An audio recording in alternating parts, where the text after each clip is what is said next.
tecnología sirve para fabricar un coche, una bañera, o un carro de la compra o un flotador.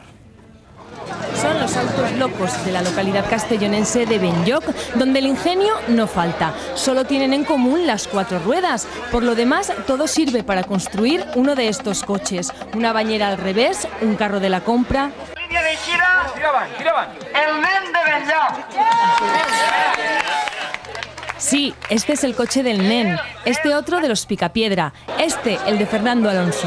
Hemos aprovechado las vacaciones de la Fórmula 1 y como ahora no hay carreras, pues hemos venido aquí a animar un poquito. Tengo afición al tuning y lo he intentado desarrollar un poco sobre el coche este.